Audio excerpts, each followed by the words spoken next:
Also from Washington, world leaders paying their final respects to Madeleine Albright, the country's first ever female Secretary of State, passing away due to cancer last month at the age of 84.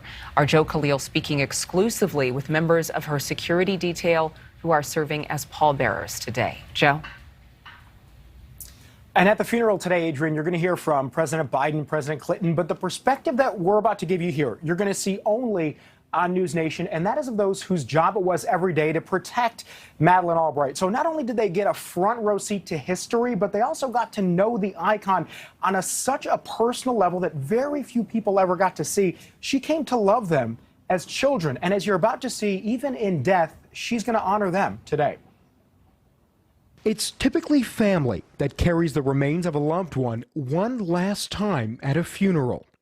And in the case of the late former Secretary of State, Madeleine Albright. She said, I've made the decision to welcome you into my family. Treated as like one of her own. And it was the closest thing to immediate family of someone that I've ever had the pleasure of working with. This group poised to process her through the National Cathedral one final time.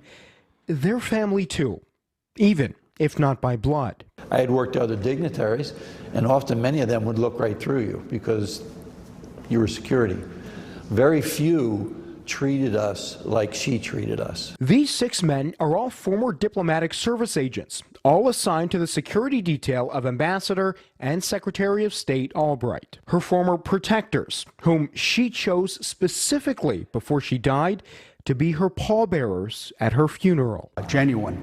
In terms of the interactions, she would have with all of us and spending a lot of time with her. We all were there in the room when she went toe-to-toe with dictators and tyrants and despots.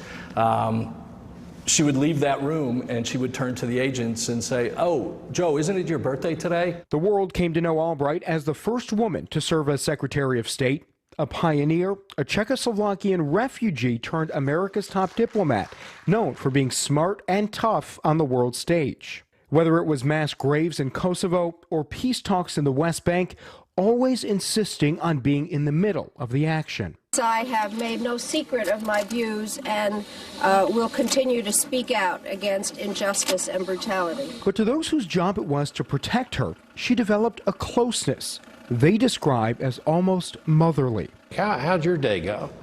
How'd you do today? Is everything okay? Did you get fed? She cared. She really cared. My daughter's claim to fame in the 4th grade was she sold the Secretary of State Girl Scout cookies. Our admiration for her raised our game. When Albright passed last month, the world said goodbye to a glass ceiling shattering icon. But for this group, it was deeper. They lost someone they truly loved. And when they learned Albright specifically wanted them to carry her casket, it's truly an honor. Truly is an honor. I could have been halfway around the world. I would have came back for that, to do that. As the nation bids farewell to one of its finest, for these men, I think all of us, she saw all of us as part of her family. One final goodbye, one final call to service.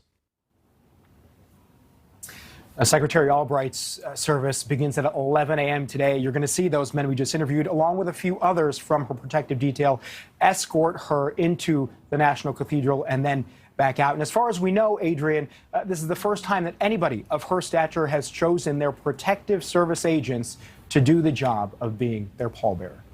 Joe, this is my favorite story that you have ever delivered here on NewsNation. I don't even get emotional on TV very often, but I could cry how beautifully done that was. And it's so nice to see the personal touch of a life well lived and the people affected by it. Thank you so much.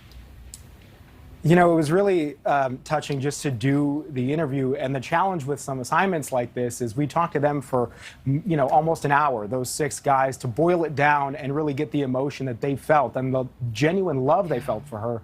It was just really incredible. I was excited just to have that opportunity to tell their story today. Yes, excellent work, Joe. Really, I'm going to try to pull myself together so I can finish this newscast.